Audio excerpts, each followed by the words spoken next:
எப்போ பார்த்தாலும் வீடு வீடு, சாமி சாமி, கோயிலு கோயிலு, கிச்சனு கிச்சனுன்னே இருக்கீங்களே, உங்களுக்கு போர் அடிக்காதா அப்படின்னு ஒரு சில சகோதரிகள் கேட்டிருந்தீங்க. நீங்கள் என்ன வேணாலும் சொல்லிக்கோங்க. எனக்கு என்னோடய வீடு தான் சொர்க்கம். நான் இப்படி தான் இருப்பேன். அதே மாதிரி இந்த வெளியில் அடிக்கடி போகிறது எனக்கு சுத்தமாக பிடிக்காது. இன்னொரு விஷயம், நம்ம வீட்டுக்குள்ளே ரசிக்க வேண்டிய விஷயங்கள் நிறையா இருக்குது. என்னடா பார்த்த செவத்தையே பார்க்குறோம், பார்த்த சாமியே கும்பிட்றோம் அப்படின்னாலுமே நிலையாக இருக்குல்ல. ஒரு தராசு மாதிரி தான் மனுஷனோட வாழ்க்கை. எப்போ எப்படி சாயும், எந்த பக்கம் சாயின்னு சொல்லவே முடியாது. ஆனால் ஒரு நிதானத்திலே நம்ம வச்சுருக்கோம்ல. அப்படி இருக்கும்போது அது சந்தோஷம் தானே. அதை விட்டுட்டு நம்ம வீடு ஹாஸ்பிட்டல்னு அலையிறது, இல்லைனா வீடு காடுன்னு அலையிறது, இந்த மாதிரிலாம் ஒரு கஷ்டங்கள் கொடுக்காமல் இறைவன் இன்றைக்கி நல்லா வச்சுருக்காங்களா அப்படிங்கிற ஒரு எண்ணமும் தான். இன்னொரு விஷயம், நம்ம வெளியில் போகலாம், ஒரு ஹோட்டலில் தங்கலாம், ஒரு சொந்த பந்தங்கள் கூட தங்கலாம். ஆனால் சொந்த பந்தங்களோட நிறைய நாள் தங்க முடியுமா அப்படின்னு கேட்டால் அது கொஸ்டின் மார்க் தான். ஏன்னா முதல் நாள் வாழையில், 2வது நாள் தையலை, 3வது நாள் கையிலுங்கிற மாதிரி தான் இருக்கும் எல்லாருமே. ஏன்னா நானும் ஒருத்தருக்கு சொந்தக்காரங்க தானே. எல்லாமே நம்ம வீடு தான் நமக்கு சொர்க்கம் இல்லையா. நம்ம வீட்டுக்குள்ளே எவ்வளோ நாளும் நம்ம அழகாக படுத்து தூங்குவோம், சமையல் பண்ணுவோம், அதே மாதிரி ஆர்கனைஸ் பண்ணுவோம், க்ளீன் பண்ணுவோம், நீட் பண்ணுவோம், கத்துவோம், சண்டை போடுவோம், கோபப்படுவோம், அப்படி நிறைய விஷயம் கக்க பக்கன்னு சிரிப்போம். எல்லா விஷயங்கள் இருந்தாலும் அது நம்ம வீட்டுக்குள்ளேங்கும்போது ஒரு சொர்க்கம் மாதிரி தான் இருக்கும். நமக்கு உண்டான இடம் அப்படிங்கிறது. அது வாடகை வீடு, சின்ன வீடு, பெரிய வீடு இதெல்லாம் நான் சொல்லலை. நம்ம வீடு அவ்வளோதான். இன்னும் சிலரும் சொல்கிறீங்க, வீட்டில் வெட்டியாக இருந்தால் இப்படி தான் செய்ய தோணும், பணமும் நேரமும் அதிகமாக இருந்தால் இப்படி தான் செய்ய தோணும் அப்படிங்கிறீங்க. செய்கிறோம்ல, அதை அவங்களால ஜீர்ணிக்க முடியல இல்லைங்களா. இதை யாரையும் நான் கிண்டல் பண்ணுறதுக்காக சொல்ல கிடையாது. அது மட்டும் இல்லை, யாரையும் புண்படுத்துறதுக்காகவும் நான் சொல்லலை.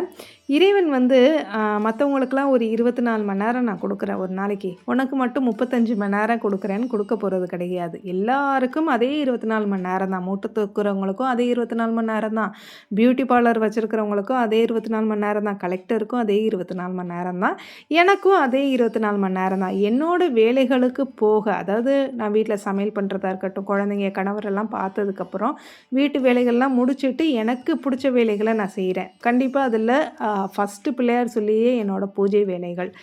அதில் ஃபஸ்ட்டு நான் என்னோடய டைமிங்கை கரெக்ட் பண்ணுறதுன்னு பார்த்தீங்கன்னா, அது பிரம்ம முகூர்த்தத்துலேருந்து ஸ்டார்ட் பண்ணிடுவேன். ஏன்னா அந்த நேரம் எனக்கு ஒரு தனித்துவமான நேரம், என்னையை மிகைப்படுத்தி காட்டிய நேரம் அப்படிங்கிறதுனால தான்.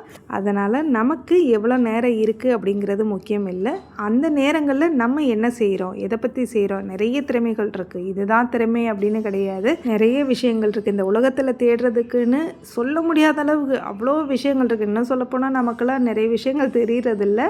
இன்னொன்று சொல்லணுன்னா, வாழ்க்கை முழுக்க இப்போ எனக்கு ஒரு 35 வயசு ஆயிருக்கு. அப்போது இந்த 35 வயசில் நான் எல்லாமே எனக்கு கற்றுக்கிட்டேன், எல்லாமே எனக்கு தெரியும் அப்படின்னு அர்த்தமே கிடையாது. இன்னும் நமக்கு உதாரணத்துக்கு சொல்லணுன்னா, மரணம் வரைக்கும் எல்லாமே லெசன் தான். ஒவ்வொருத்தட்டையும் நம்ம கற்றுக்கிற விஷயங்கள் தான். நான் பிறக்கும்போதே எனக்கு இந்த ஸ்பிரிச்சுவலை பற்றி தெரியாது, பூஜைகளை பற்றியுமே தெரியாது. ஒவ்வொன்றா நான் ஒவ்வொரு சமயங்கள்லேயும் ஒவ்வொரு நேரங்கள்லேயும் கற்றுக்கிற விஷயங்கள் தான். அந்த மாதிரி நம்ம கற்றுக்கிட்டே போகலாம். இதனால் என்னங்க கிடைக்கும் அப்படின்னா, ஒரே விஷயம் பாசிட்டிவிட்டி. எல்லாருக்குமே ஒரே நிலையாக இருக்காத ஒன்றுனா அது பாசிட்டிவிட்டி தான். 4 நாள் நல்லா இருப்போம், 5வது நாள் ஒரு மாதிரி ஆகிடுவோம், ஒரு கஷ்டங்கள் வரும். அந்த கஷ்டங்கள் வராமல் நம்ம ஃபேமிலியை ஒன்று போல் பாசிட்டிவிட்டியாக கொண்டு போகணும் அப்படிங்கிறது ரொம்ப பெரிய ஒரு சேலஞ்சிங்கான ஒரு லைஃப் ஸ்டைலில் தான் நம்ம இருந்துக்கிட்டுருக்கோம் இல்லையா.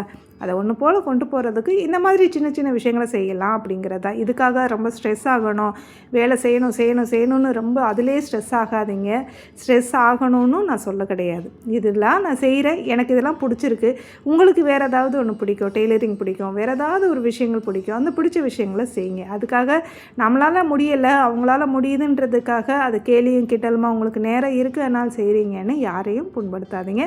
கண்டிப்பாக நான் புண்பட போகிறதும் கிடையாது. நீங்களாம் எனக்கு எப்படி சொல்கிறது, நான் முன்னேறி போகிறேன் அப்படின்னா அந்த இடத்துல எனக்கு ஒரு பெஸ்ட்டு சப்போர்ட்டிவாக இருக்கக்கூடியவங்க, பாசிட்டிவ் கமெண்ட் கொடுக்குறவங்க மட்டும் கிடையாது, நெகட்டிவ் கமெண்ட் கொடுக்குறவங்களும் தான். ஏன்னா எனக்கு இப்போ தோணுது, அதை பற்றி தான் நான் ஒரு கண்டென்ட் எடுத்து உங்கள்கிட்ட பேசிக்கிட்டு இருக்கேன். ஒரு நெகட்டிவ் கமெண்ட்டை தான் ஒரு கண்டென்ட்டாக நான் மாற்றுறேன். அப்போ பாசிட்டிவாக கேட்கும்போது அதையும் ஒரு கண்டென்ட்டாக மாற்றுவேன். அப்போது எனக்கு சம பங்கு அளிக்கிறது 2 பேருமே தான். ஏன்னா கேள்வியும் கேட்கணும், அதுக்காக எல்லோரும் சொல்கிறாங்கன்றதுக்காக ஆமஞ்சம்மியும் போட முடியாது இல்லைங்களா. அந்த மாதிரி நீங்கள் கேட்குற கேள்விகள் சரியானது. ஆனால் கேட்குற விதம் தவறானது. சிஸ்டர் உங்களால் எப்படி இவ்வளோ முடியுது அப்படின்னு கேட்குறது தப்பு இல்லை. ஆனால் இந்த இடத்துல வந்துட்டு நீங்கள் உங்களுக்கு நேரம் இருக்குது, பணம் இருந்தால் செஞ்சிட முடியுமா? இவ்வளோ விஷயங்களை செஞ்சிட முடியுங்களா? அதை யோசிக்கணும்.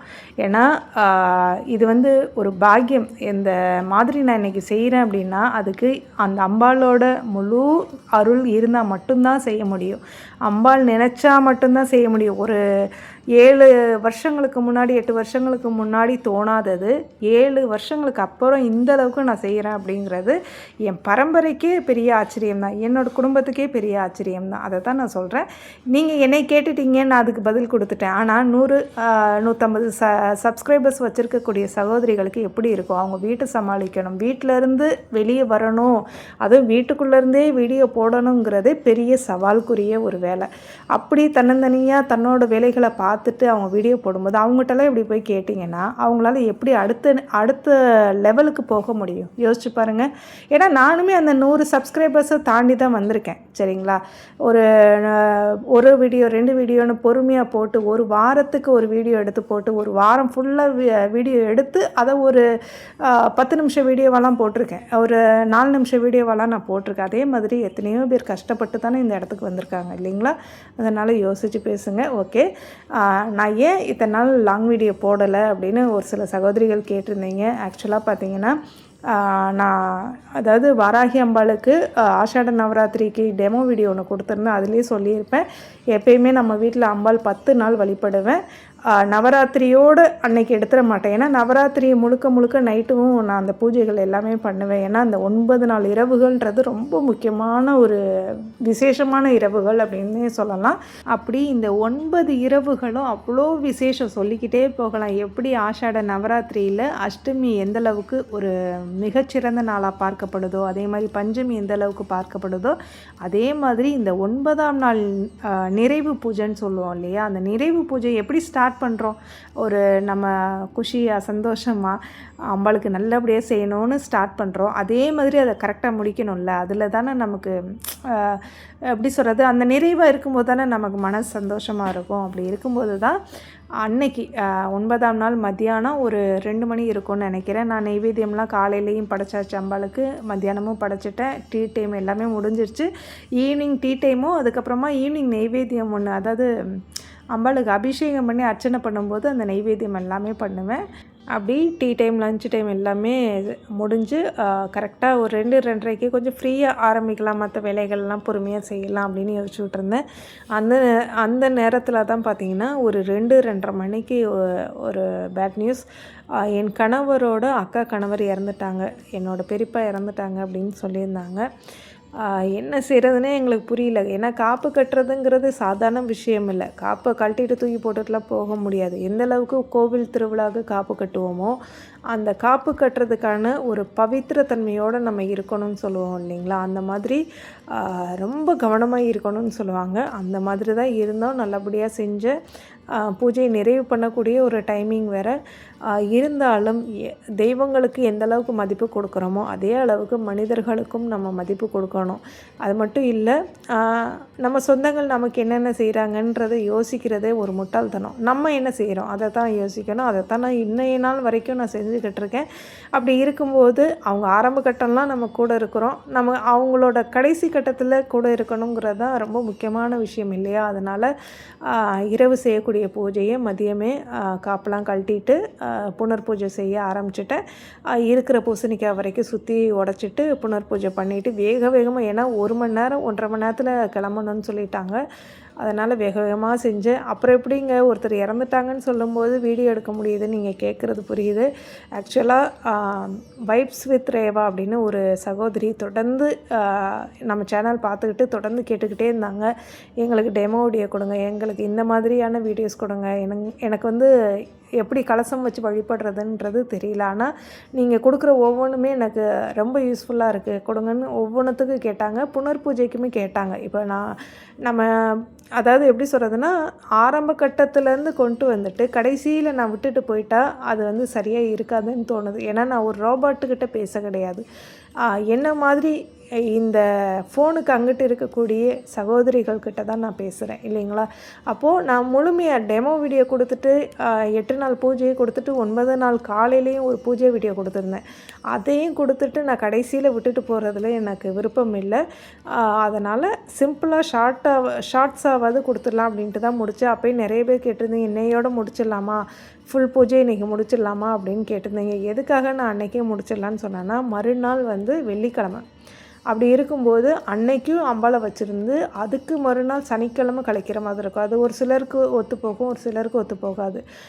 பூஜையை பொறுத்த வரைக்கும் 9 நாள் 9 நாள் நிறைவாக செய்யணும் அப்படிங்கிறதா முக்கியம். அதனால தான் அன்றைக்கே உங்களோட பூஜையை நிறைவு பண்ணலான்னு சொல்லியிருந்தேன். இன்னும் எனக்கு நேரம் இருந்திருந்தால் கண்டிப்பாக நான் இன்னும் தெளிவாகவே சொல்லியிருப்பேன். என்னோடய சுச்சுவேஷன் அப்படி ஆயிடுச்சு. இக்கட்டான ஒரு சூழ்நிலையில் தான் சிம்பிளாக அந்த வீடியோலாம் நான் எடுத்து கொடுத்துட்டு போனேன். அப்படி ஒரு இக்கட்டான சூழ்நிலையில் தான் கிளம்பி போயிட்டு சென்னைக்கு நேற்று தான் காலையில் ரீச் ஆகிருந்தோம். உடம்பே ரொம்ப டயர்டான மாதிரி ஆயிடுச்சு. அன்றைக்கும் போன அன்றைக்குமே அங்கே ஃபுல்லாக ஒரே அலைச்சலாக இருந்துச்சு. அதே மாதிரி அங்கேயுமே தலைக்கெல்லாம் குளிச்சுட்டு அவங்களுக்கு செய்ய வேண்டிய எல்லா வேலைகளையும் செஞ்சுட்டு அடுத்து காரியம்னு ஒன்று வைப்பாங்க. இப்போ என் கணவரோட அக்கான்றனால எங்களுக்கு கணக்கு இல்லை, பெண் பிள்ளைன்றனால கணக்கு இல்லைன்ற மாதிரி சொல்லியிருந்தாங்க.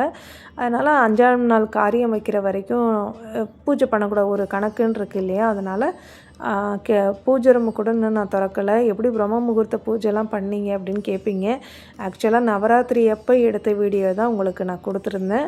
எனக்கு அடுத்தடுத்து வீடியோ கொடுக்குறதுக்கு இயற்கையாகவே டைம் இல்லை. இவங்க இறந்த நாளாக கிடையாது, இயற்கையாகவே நவராத்திரி அப்போ நிறைய வேலைகள் இருந்துச்சு. அம்பாளை பற்றின வீடியோஸே ஃபுல்லாகவே கொடுத்துக்கிட்டு இருந்தேன். பிரம்ம முகூர்த்த பூஜை வீடியோலாம் கொடுக்குறதுக்கு நேரம் இல்லை. சரி பொறுமையாக கொடுப்போம், எப்படியும் 9ஆம் நாள் இருக்குது அப்படின்னு நினச்சிட்டு தான் இருந்தேன். அதுக்கப்புறமா சரி நான் கரெக்டாக ஊருக்கு போக அங்கேருந்து இந்த வீடியோ எல்லாமே எடிட் பண்ணி வச்சுருந்தது ஃபுல்லாகவே அப்படி பொறுமை. ஏன்னா நேரம் இருக்க தான் எடிட் பண்ணிக்கிட்டே இருக்கணும். யூடியூப்புங்கிறது சர்வசாதாரணமாக சொல்லிட முடியாது. நேரம் இருக்க அடுத்து என்ன பண்ணலான்னு ஒரு எடிட்டிங் பண்ணிக்கிட்டே இருப்போம். யூடியூபர்ஸ் எல்லாருமே அதை தான் செஞ்சுக்கிட்டு இருப்பாங்க. அந்த மாதிரி எனக்கு இருக்கிற நேரத்தில் ஒன்றா செஞ்சுக்கிட்டு இருந்தேன். அங்கே போய் என்னால் எடிட்டிங் எதுவுமே பண்ண முடியல. இங்கேயே பண்ணியிருந்தனால அதை வரைக்கும் நான் பிரம்ம முகூர்த்த பூஜைன்னு நேற்று கொடுத்துருப்பேன்னு நினைக்கிறேன். 38ஆம் நாள் பிரம்ம முகூர்த்த பூஜை அப்படின்னு சொல்லி கொடுத்துருப்பேன். ஒரு சில சகோதரிகள் கேட்கலாம், 38ஆம் நாள் சொல்கிறீங்க, இப்போ வந்து இந்த மாதிரியான ஒரு சுச்சுவேஷன் வந்துருச்சு, என்ன செய்வீங்க அப்படின்னா, அந்த மாதிரியான சுச்சுவேஷனாக இருந்தாலும் சரி, எவ்வளோ பெரிய சுச்சுவேஷனாக இருந்தாலும் பிரம்ம முகூர்த்தம்ங்கிறது தீபம் ஏற்றுறது வந்து சொல்ல முடியாத அளவுக்கு ஒரு பலனை கொடுக்கும். ஆனால் இந்த மாதிரி சுச்சுவேஷன்லாம் தீபம் ஏற்ற முடியாது. மனதளவில் நான் அந்த நாள் எப்படி சொல்கிறது, என் பெரியப்பா இறந்த நாள் அன்னைக்கு முதற்கொண்டு இறைவனை பிரார்த்தனை பண்ணக்கூடாதுன்னு யாருமே சொல்ல கிடையாது, சரிங்களா. ஒரு பெண்ணுக்கு மாதவிடாய் ஆனாலும் சரி, குழந்தை பிறந்தாலும் சரி, எவ்வளோ பெரிய கஷ்டங்கள் இருந்தாலும், பெண்ணுக்குன்னு இல்லை ஆண்களுக்கும் அதே தான், எவ்வளோ பெரிய கஷ்டங்கள் இருந்தாலும் பிரம்ம முகூர்த்தம்ங்கிறது ஒரு பவர்ஃபுல் டைம் அப்படின்னே சொல்லலாம். சர்வசாதாரணமாக அந்த நேரத்தை அளவிடவே முடியாது அப்படின்னு தான் சொல்லணும். ஒரு சிலர் இந்த இடத்துல கேட்கலாம், உங்கள் பெரியப்பா இறந்துருக்காங்கன்னு சொல்கிறீங்க, அந்த இடத்துல பிரம்ம முகூர்த்த பூஜை செய்கிறது அவ்வளோ முக்கியமாக அப்படின்னு நீங்கள் கேட்கலாம். ஆக்சுவலாக நாங்கள் பஸ்ஸில் தான் போயிட்டுருக்கும்போது அந்த நேரத்தில் ஒரு நிலவை பார்த்து, நிலவை கூட எட்டி பார்க்கலாம் முடியாது இல்லைங்களா பஸ்ஸில் இருக்கும்போது, சுற்றி இருக்கக்கூடிய இயற்கையை நினச்சி என்னோடய பெரியப்பாவுக்கும், ஏன்னா பெரியப்பாவை நான் சின்ன வயசுலலாம் பார்த்தது கிடையாது. எங்கள் பெரியம்மாவே யாருன்னு எனக்கு தெரியாது. சின்ன வயசுலலாம் நான் அவங்கள பார்த்ததில்ல, திருமணத்துக்கு அப்புறம் தான் தெரியும். இருந்தாலும் அதுக்கப்புறம் அவங்க கூட பயணம் பண்ணியிருக்கோம் இல்லைங்களா. அதனால் அவங்களோட ஆத்மா சாந்தி அடையணுன்றதுக்காகவும் நான் பல தடவை சொல்லியிருக்கேன் என்னோடய சேனலில், உங்களுக்கான பிரம்ம முகூர்த்த பூஜை நிறைய பேருக்கு இது விட்டு போயிருக்கு, அவங்களுக்கான பூஜையை நான் ரன் பண்ணிக்கிட்டு இருக்கேன். இப்போது அதோட 38ஆம் நாள் பிரம்ம முகூர்த்த பூஜைன்னு தான் நான் நேற்று வந்து வீடியோ கொடுத்துருப்பேன், ஷார்ட்ஸ் கொடுத்துருப்பேன். அப்படி இருக்கும்போது இந்த 38 நாள் நான் கொண்டு வந்துட்டு மறுபடியும் நான் அதை விட்டுட்டேன்னா, இடையில எனக்கு மென்சஸ் டைம் இப்படி ஏதாவது ஒரு ப்ராப்ளம் வந்தாலும் மறுபடியும் ரொம்ப நாள் கேப் விழுந்த மாதிரி ஆகிப்போயிடும். அதனால தான் பஸ்ஸில் இருந்தாலும் சரி, இல்லை எங்கே இருந்தாலும் சரி, அந்த நேரத்தில், ஏன்னா இப்போது நம்ம வீட்டில் வீட்டில் இருக்கோன்னா வாச தெளித்து நல்லா கோலம் போட்டு அழகாக தீபம் ஏற்றி நம்ம வணங்கலாம் இறைவனை. ஆனால் வெளியில் போயிட்டுருக்கோம், ஒரு ட்ராவல் டைம், என்ன செய்ய முடியும் இல்லைங்களா? அந்த நேரத்தில் என் இறைவனை நினச்சி எம்பெருமானை நினச்சி, ஏன்னா எம்பெருமானை பொறுத்த வரைக்கும் எந்த ஒரு தீட்டுமே அவர் அண்டாது. அதுக்காக பூஜை ரூமில் போய் நாங்கள் பூஜை பண்ணலாமா, மாதவிடாய் நேரங்களில் மற்ற நேரங்களில் குளிக்காமல் கொள்ளாமல் பூஜை பண்ணலாமா அப்படின்னு கேட்டால் அப்படி கிடையாதுங்க. நம்மளால் முடியாது, இந்த நேரத்தில் செய்ய முடியலை அப்படின்னா, இப்போ ஒரு மென்சஸ் டைம், அந்த நேரத்தில் இறைவனை நினச்சி நம்ம பாராயணம் பண்ணலாமா, அபிராமி அந்தாதி படிக்கலாமா, இறைவனை நினச்சி தேவாரம் திருவாசகம் படிக்கலாமான்னு தாராளமாக படிக்கலாம். அது தவறுன்னே நான் சொல்ல மாட்டேன். தேவாரம் திருவாசகம் படிக்கிறதுக்கு உடல் சுத்தமாக இருந்து மனசு சுத்தமாக இருந்து நம்ம குளிச்சுட்டு பூஜை பண்ணாலே போதும், சரிங்களா? விளக்கேற்றி, அதாவது நீங்கள் இப்படித்தான் பண்ணணும், பூஜை ரூமில் போய் தீப தூபம்லாம் காமிச்சதுக்கப்புறம் தான் பண்ணணும்னு நான் சொல்ல மாட்டேன். நமக்கு மென்சஸ் டைம், வேறு வழி இல்லை. ஒரு வேளை வெளியில் போயிட்டோம், எங்கேயாவது போயிருக்கோம், வேறு என்ன செய்ய முடியும்? இறைவனை நினச்சி கடவுளே அப்படின்னு தானே நம்ம கூப்பிட முடியும் இல்லைங்களா? இப்போ நான் பஸ்ஸில் போயிட்டுருக்கும்போது பார்த்திங்கன்னா கரெக்டாக அந்த 3 மணி டைமிங்லலாம் கண்ணை முழிச்சு என்னால் முகம் கழுவ கூட ஒரு சுச்சுவேஷன் அமையலை. அந்த நேரத்தில் இறைவனை நினச்சி சுற்றி இருக்கக்கூடிய இயற்கையை பார்த்து, அந்த குட்டியாக கிடைக்கக்கூடிய அந்த ஜன்னல் ஓரங்களில் பார்த்து தான் இறைவனை நான் வழிபட்டேன். இந்த இடத்துல நீ வா இறைவா, இந்த இடத்துல என் கண்ணுக்கு முன்னாடி வாங்க அப்படின்னு என்னோடய பெரியப்பாவோட ஆத்மா சாந்தி அடையணும்னு நான் யாருக்கெல்லாம் பிரார்த்தனை பண்ணுறேனோ அவங்களோட பிரார்த்தனைகள் சக்ஸஸ்ஃபுல்லாக நடக்கணும்னு பிரார்த்தனை பண்ணேன். இப்போ இது கணக்கு இல்லையா? அந்த 38 நாளோடு சேர்த்து இது சேருமா சேராதா அப்படின்னு கேட்டால் அது கடவுளுக்கு தான் தெரியும், எந்தளவுக்கு எப்படிங்கிறது எனக்கு தெரியல. ஆனாலும் நாம் தான் எப்பயும் போல் வருடம் முழுக்க பிரம்ம முகூர்த்த பூஜை தான் செஞ்சுக்கிட்டு இருக்கோமே. ஏன்னா அதில் உள்ள ஒரு பாசிட்டிவிட்டி இன்னும் பெட்டராங்கிற மாதிரி வாழ்க்கையோட ஒரு முக்கியத்துவத்தை எடுத்து சொல்லிக்கிட்டே இருக்கு இல்லையா? அது மட்டும் இல்லை, உண்மையை சொல்லணுன்னா, இன்னும் ஃப்ராங்காக சொல்லணுன்னா, எனக்கு டைம் மேனேஜ் பண்ண முடியுது. அந்த 3 மணிக்கு எழுந்திருக்கிறது அப்படிங்கிறது, அப்போ தூக்கம் இல்லாமல் உடம்பு சோர்வாயிடுமா அப்படின்னு கேட்டால், முடிஞ்ச வரைக்கும் நைட்டு 10 to 10:30 மணிக்கு படுக்கிறது பெட்டர். 10 மணி அப்படிங்கும்போது பெட்டர், இல்லை அப்படிங்கும்போது ஒரு 4-5 மணிக்கு எழுந்திரிச்சு செய்யலாம். இது எதுக்காகனா, நான் 3 மணிக்கு எழுந்திரிச்சேன், நீங்களும் அப்படி எழுந்திரிங்க நான் சொல்ல மாட்டேன்.